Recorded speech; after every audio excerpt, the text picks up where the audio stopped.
मैं ललित वैष्णव। आज हम भूगोल का कक्षा 12 का पहला पाठ जिसका नाम है मानव भूगोल प्रकृति और विशेष क्षेत्र के बारे में हम अध्ययन करेंगे। तो क्लास जो है अपने 12 क्लास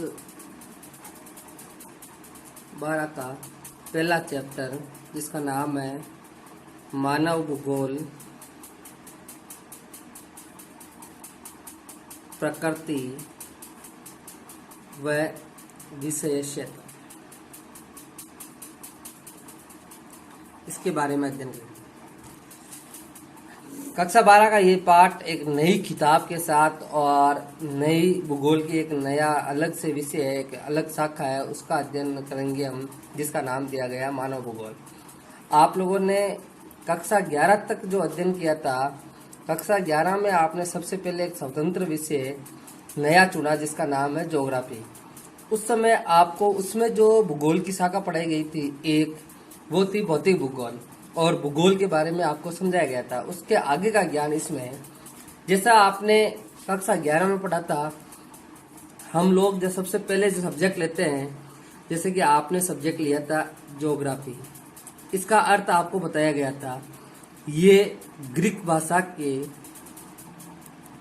2 मूल शब्दों से बना हुआ है। कौन सी भाषा था? मूल शब्दों से बना हुआ है ग्रीक भाषा के। 2 जो शब्द हैं, एक तो है जियो, दूसरा है ग्राफोज। जियो का मतलब होता है पृथ्वी तल और ग्राफोज का मतलब होता है अध्ययन करना। अर्थात भूगोल का जो अर्थ है वो है पृथ्वी के तल का अध्ययन करना। अपने इस पृथ्वी पर विभिन्न प्रकार के चर अचर, जैविक अजैविक, प्राकृतिक, कृत्रिम, मानवीय, विभिन्न प्रकार के अलग अलग रूप और अलग अलग भौगोलिक भूदृश्य हमको नजर आते हैं। इन भूदृश्यों में कुछ भूदृश्य इस प्रकार के हैं जिनका निर्माण मानव ने नहीं किया है, जैसे कि पर्वत, पठार, नदियाँ, मैदान और विभिन्न प्रकार के जैसे ग्रह, उपग्रह, ज्वालामुखी, भूकंप इत्यादि इस प्रकार की चीजें हैं जो प्राकृतिक रूप से ही विचरण में है, प्राकृतिक रूप से ही विद्यमान है, प्रकृति के द्वारा ही चलती है। उन सारे इस प्रकार के सारे तथ्य जिनका निर्माण, रखरखाव और परिवर्तन प्रकृति के हाथ में है, जिसमें मानव का कोई हस्तक्षेप नहीं है, उस भूगोल की शाखा को बोलते हैं भौतिक भूगोल। क्या बोलते हैं? भौतिक भूगोल। इस भौतिक भूगोल का अध्ययन आपने 11th में कर लिया है। अब कक्षा 12 के अंदर जो हम अध्ययन कर रहे हैं वो इस भूगोल की दूसरी शाखा है मूल रूप से, जिसका नाम है मानव भूगोल। इस मानव भूगोल का अध्ययन हम इसमें करेंगे। पहला पाठ नई शाखा, नया सब्जेक्ट है, पहला पाठ है।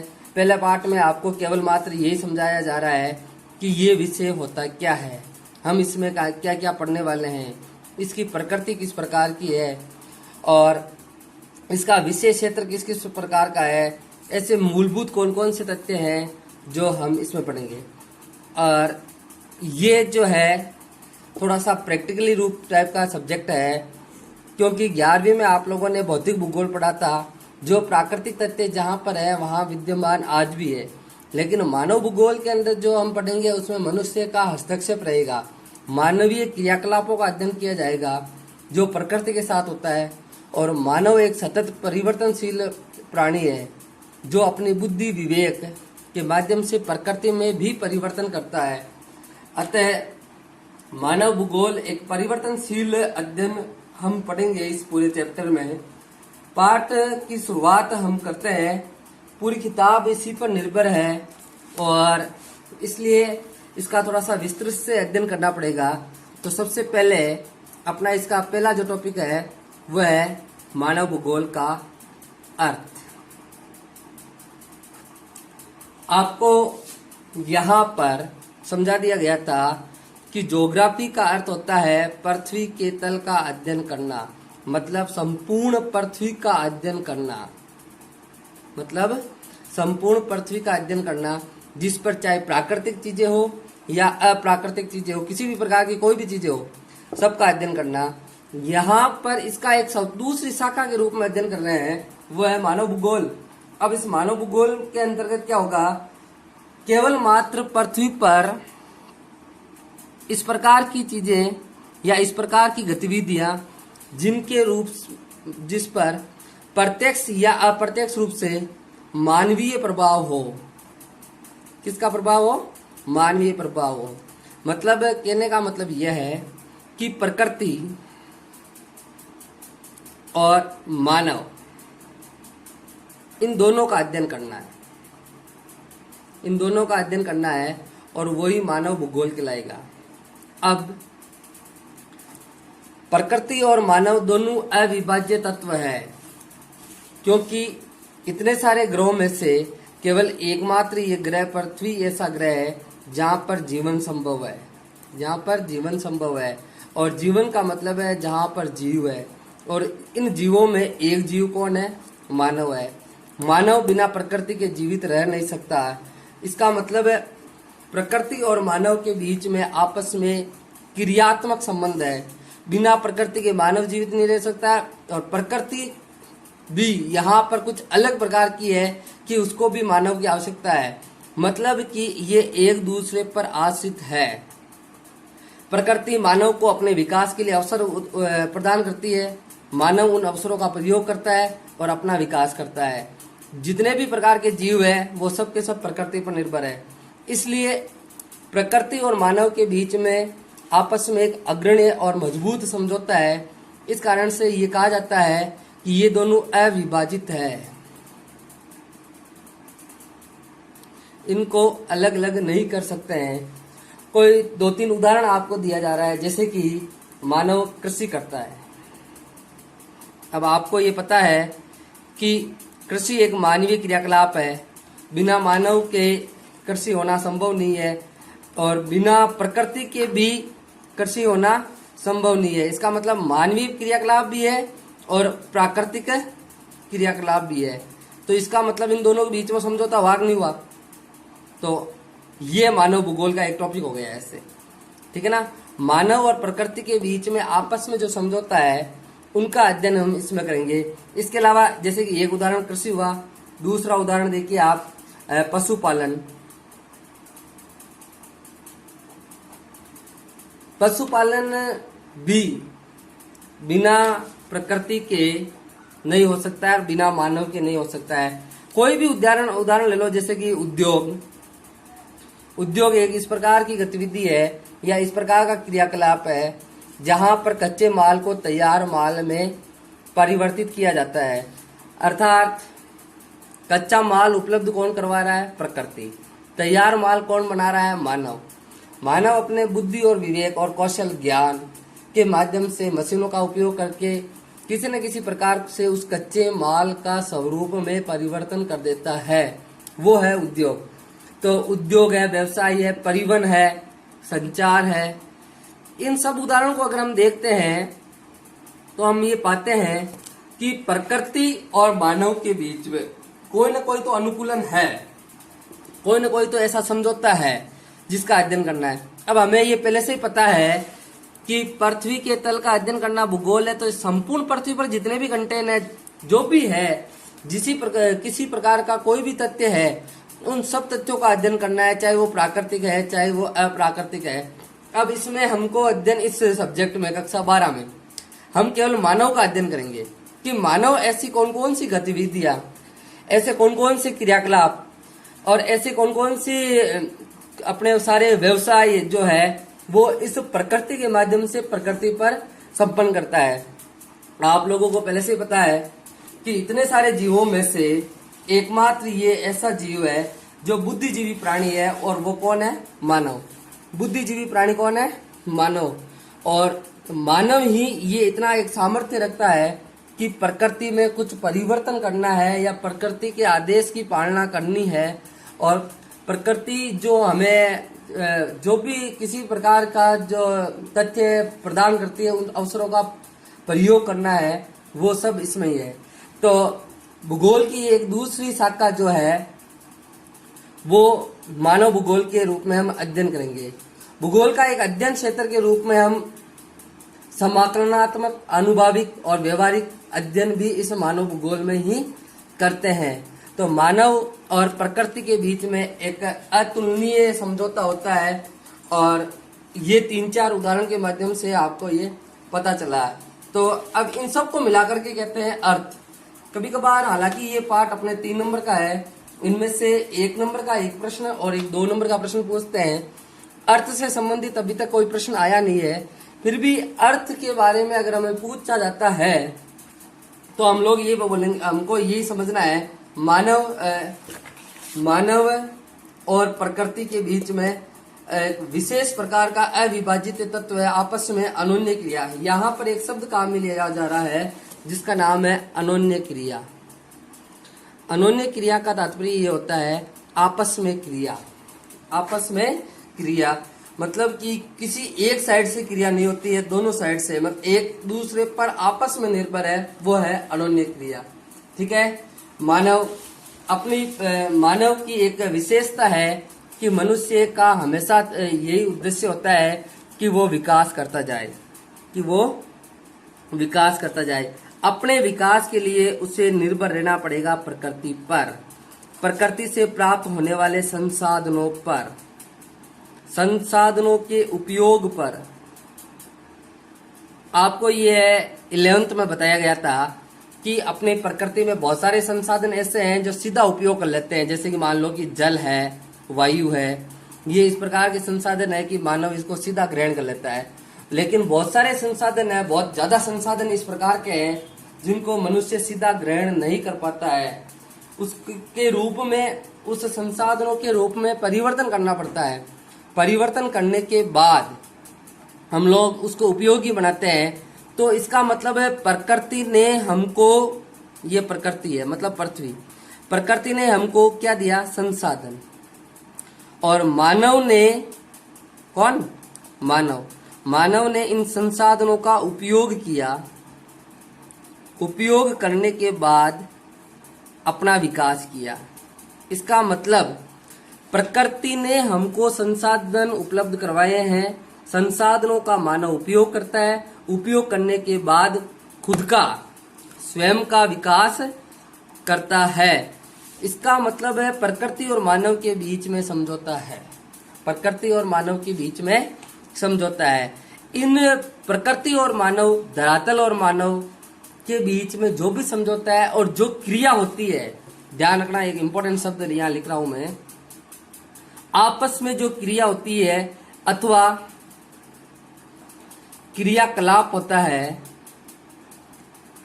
उनका अध्ययन करना ही मानव भूगोल है। उनका अध्ययन करना ही क्या है? मानव भूगोल है। यहाँ पर प्रकृति और मानव, ये सिंबल मानव का बना रहा हूं मैं, ये और ये प्रकृति का है। प्रकृति और मानव के बीच में जो भी क्रिया हो रही है वो मानव भूगोल है। ठीक है। अब इस विषय की शुरुआत कैसे हुई है? कुछ ये ऐसे छोटे छोटे शब्द हैं जो हालांकि संबंधित इतिहास से है, लेकिन पिछले 5 सालों के पेपर को हम देखते हैं, बोर्ड के एग्जाम को, तो उनमें इस प्रकार के प्रश्न पूछे गए हैं। कुछ इसके विकास से संबंधित, सब्जेक्ट के विकास से संबंधित, कि इस विषय की उत्पत्ति कब हुई है, कैसे हुई है, तो उससे संबंधित 2-3 बातें हैं। जैसे कि मानव भूगोल का आविर्भाव, मानव भूगोल जो विषय है, भूगोल की जो शाखा है, ये 18वीं शताब्दी से माना जाता है। इसकी उत्पत्ति कब से मानी जाती है? 18वीं शताब्दी से। सबसे पहले जर्मन भूगोलवेत्ता थे, एक जर्मन भूगोलवेत्ता थे जिसका नाम था फ्रेडरिक रेडजेल। फ्रेडरिक रेडजेल एक इतने महान नियतिकवाद के विचारक थे और एक महान भौगोलिक विचारक थे, जिन्होंने सबसे पहले मानव का अध्ययन करना भी भूगोल का एक अंग माना। इससे पहले भूगोल सब्जेक्ट के अंदर केवल प्राकृतिक चीजों का, पर्वत, पठार, नदी, नाले, भूकंप, ज्वालामुखी इत्यादि, इनका अध्ययन करते थे, ग्रह उपग्रह का, इनका। जर्मन भूगोलवेत्ता फ्रेडरिक रेडजेल ने सबसे पहले ये बताया था कि पृथ्वी पर ये सारी चीजें प्राकृतिक घटनाक्रम है, लेकिन इन सब के बीच में एक महत्वपूर्ण कड़ी है, वो है मानव। वो कौन है? मानव, जो इन सब प्राकृतिक क्रियाओं में अपनी अभिन्न छाप छोड़ रखा है, इनका उपयोग करता है, इसका दुरुपयोग करता है और इसमें परिवर्तन करता है। किसी भी प्रकार से मान लो मानव इसके साथ क्रियाशील है, प्रकृति के साथ। तो सबसे पहले मानव और प्रकृति के बीच में जो क्रिया होती है उसको मानव भूगोल जो शब्द देने वाला है वो है जर्मन भूगोलवेत्ता फ्रेडरिक रेडजेल। इस कारण से इस फ्रेडरिक रेडजेल को मानव भूगोल के पिता के रूप में जाना जाता है। एक नंबर का ये प्रश्न आ सकता है कि मानव भूगोल के पिता कौन है? Friedrich Ratzel. इन्होंने एक अपनी पुस्तक लिखी फ्रेडरिक रेडजेल ने, जिसका नाम है एंथ्रोपोजोग्राफी।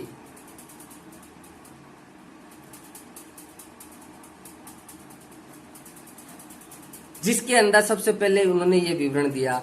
एक नंबर का यहाँ से भी प्रश्न आ सकता है कि प्रसिद्ध जर्मन भूगोलवेत्ता फ्रेडरिक रेडजेल की किताब का नाम बताइए, क्योंकि एक ये प्रश्न निश्चित आता है कि कोई किसी किताब का नाम पूछे आपसे, ठीक है।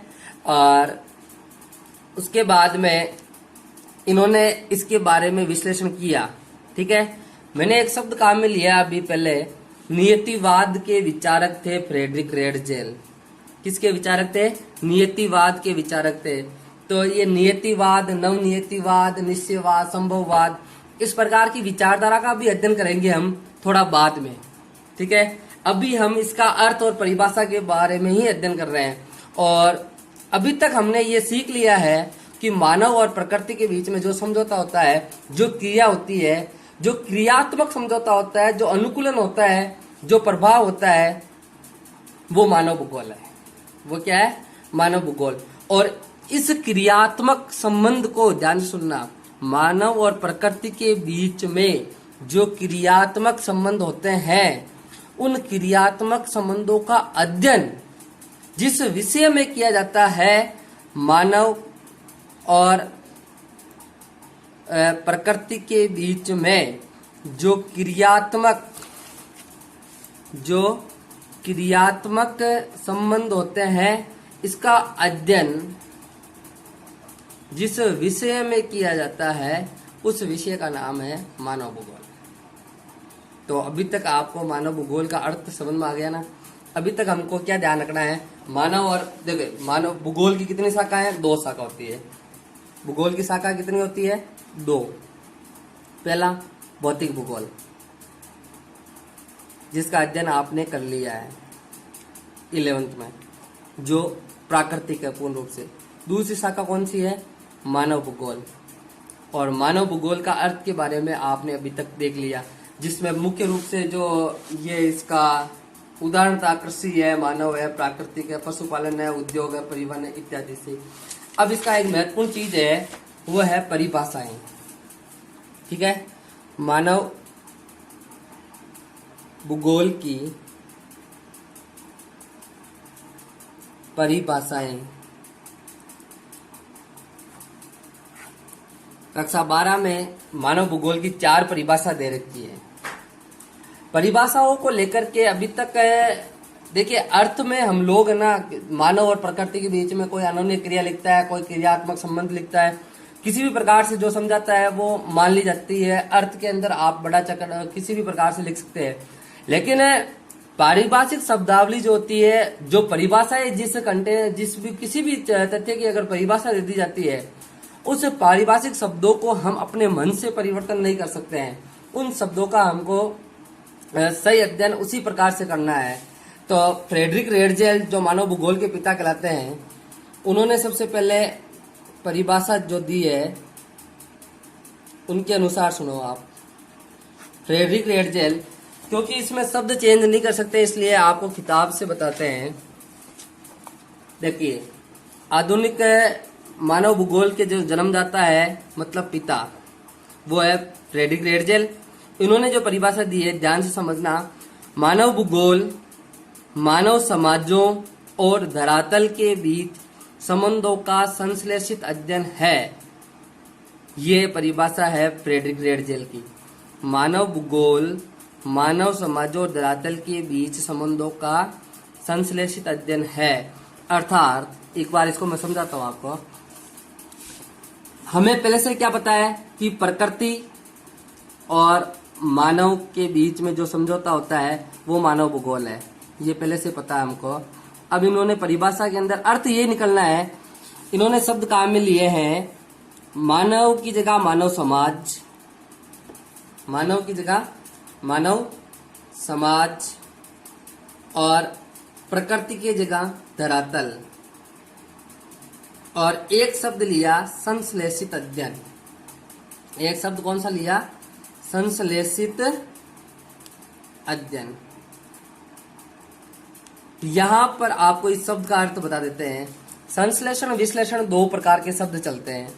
संश्लेषण शब्द का मतलब होता है समग्र, थोड़ा थोड़ा अंश सबके साथ अध्ययन करना। जैसे मानव अर्थशास्त्र, भूगोल अर्थशास्त्र का भी अध्ययन करता है, भूगोल इतिहास का अध्ययन करता है, भूगोल भौतिक विज्ञान का अध्ययन करता है, भूगोल। तो हम एक विषय के अंदर विभिन्न अलग अलग विषयों की शाखाओं का अध्ययन, थोड़ा थोड़ा अंश का अध्ययन करते हैं, तो वो संश्लेषित है।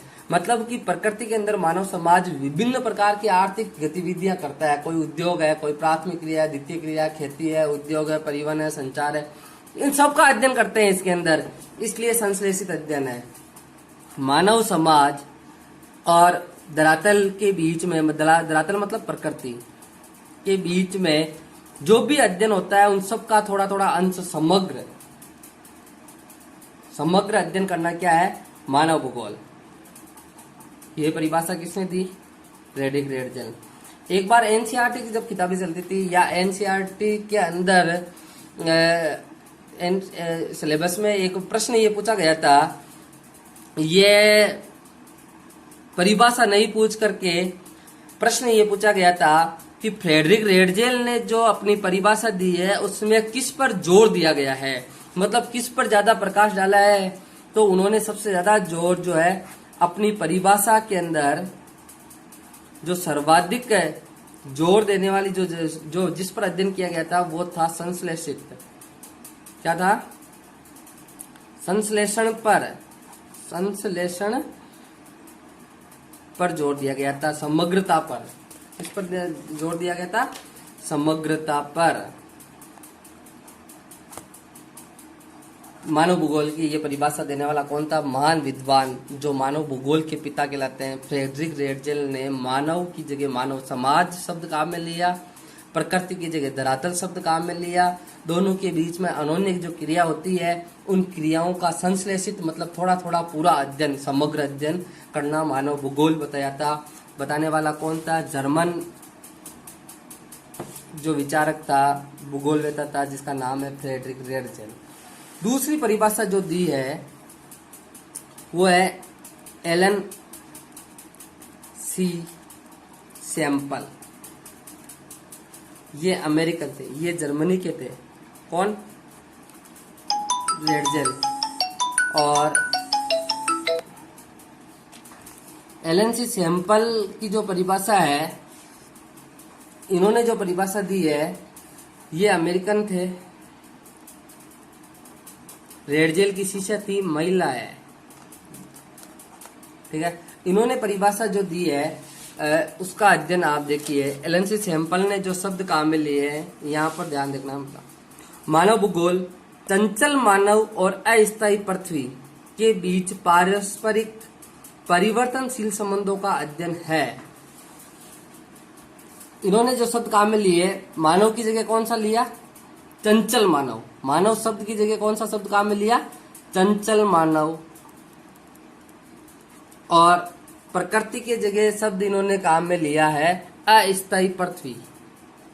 अस्थायी पृथ्वी। और संबंध कैसे बताइए? परिवर्तनशील।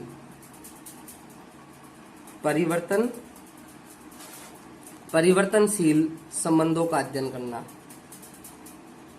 देखिए, मानव भूगोल में इन्होंने कहा कि मानव चंचल है, मतलब क्रियाशील है।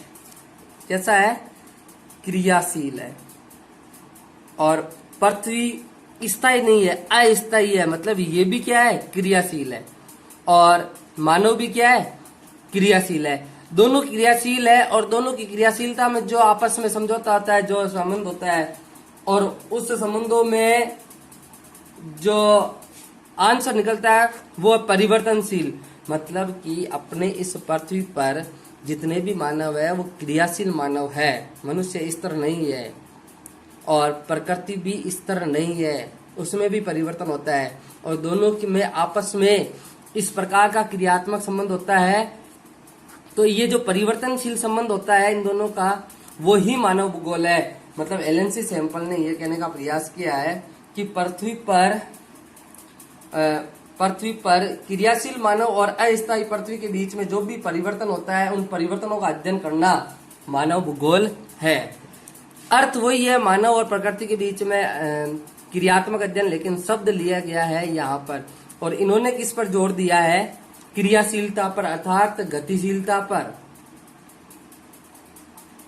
एलएनसी सैंपल ने किस पर ध्यान दिया गया है, गतिशीलता पर ध्यान दिया। किस पर ध्यान दिया, गतिशीलता पर ध्यान दिया। ठीक है, आज हम इतना ही पढ़ रहे हैं। अब होमवर्क के बारे में सुनो। मानव भूगोल की कितनी शाखाएं हैं, एक शाखाओं का ध्यान रखना। शाखाएं हैं 2, भौतिक भूगोल और मानव भूगोल। मानव भूगोल के पिता किसे कहा जाता है, और इन फ्रेडरिक रेडजेल की पुस्तक का नाम क्या है, और 2 परिभाषाएं। रेडजेल की पुस्तक और 2 परिभाषाएं। ठीक है, ये 5 प्रश्न आपको इसमें ध्यान रखना है, और इसका अध्ययन हम कल एक साथ और करते रहेंगे। इसका प्रकृति परिभाषा के बाद में प्रकृति और विशेष क्षेत्र 2 टॉपिक और हैं जो अगले वीडियो में आप लोग सुनोगे। धन्यवाद।